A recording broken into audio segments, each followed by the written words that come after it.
संदर्भात प्रश्न विचारला की खरतांचा एन्काउंटर देखील होऊ शकतो, कारण की अनेक बड्या नेत्यांची नाव यामध्ये येऊ शकतात, म्हणून त्यांच्या जीविताला धोका असं रोहित पवारांनी सांगितलं.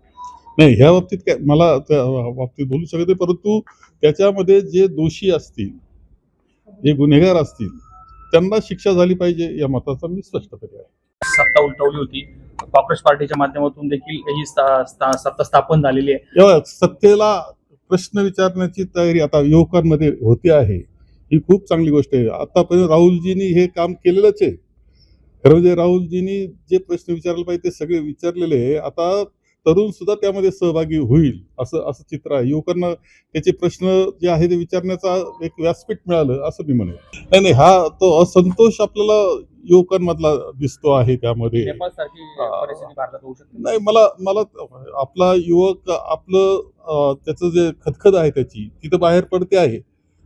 नेपाळ सारखा किंवा बांगलादेश सारखं असं घडलं असं मला वाटत नाही, परंतु ही खदखद वेगळ्या रूपानं हा युवक दाखवील असं माझं मत आहे. आपल्या राज्यघटनेला अनुलक्षून तो दाखवील आणि ज्यांच्या बरोबर राज्यघटना बरोबर जे करता राज्यघटना वाचवण्याचा जे प्रयत्न करतायत ते सगळ्यांना माझ्या मते युवकांना समजेल की त्यांचं महत्व किती आहे. मीडियाला म्हणजे काही ठिकाणी दबाव आणला असं आहे की आपल्याकडं लोकशाही आहे काय हा प्रश्न विचारावा अशी परिस्थिती दुर्दैवानं आजची झालेली आहे.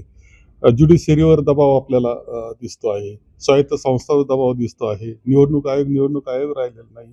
कोणता विषय सरकारच्या विरुद्ध मांडला की त्याला अटक होते, त्रास होतो, त्याचे ट्विट डिलीट केले जातात, त्याचं ते जो काही पूर्णपणे खातं आहे ते बॅन केलं जातं.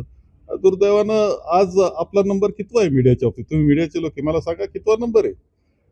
याचा अर्थ असा की आपण एकच चॅनल आणि एकच पेपर याच्याकडे चाललोय असं वाटावं, इतकी वाईट परिस्थिती ही आजची आहे. शेवटचा कांद्याचे दर सातत्याने घसरत आहे. व्यापारी देखील आता कांदा डिझेल अभावी कांदा पुढे पाठवू शकत नाही आणि शेतकऱ्यांना 12 रुपये 35 रुपये आम्ही हमी भावाने खरेदी करू असं मुख्यमंत्र्यांनी जाहीर केलं. मात्र प्रत्यक्षात लासलगाव असेल, येवला असेल, 2 रुपये प्रति किलोने कांदा विकला जातो.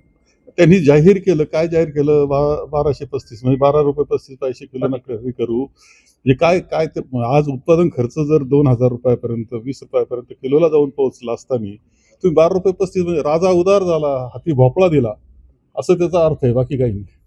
मध्ये आहेत तुम्हाला आमंत्रण नाही का त्याचं? आम्हाला आमंत्रणाचा प्रश्न येत नाही, परंतु कांद्याचा शेतकरी एवढा अडचणीत आहे. डिझेल पेट्रोलचे दर वाढत आहेत, त्याचं शॉर्टेज झालेलं आहे. शेतकऱ्यांनी आता मशागत कशी करायची हा प्रश्न आहे. खत मिळत नाही, किमती तर वाढवल्यातच, डबल किमती केल्यात, खत मिळत नाही अशी परिस्थिती आहे. बियाणाचा सुद्धा पुरवठा ठीक होत नाहीये.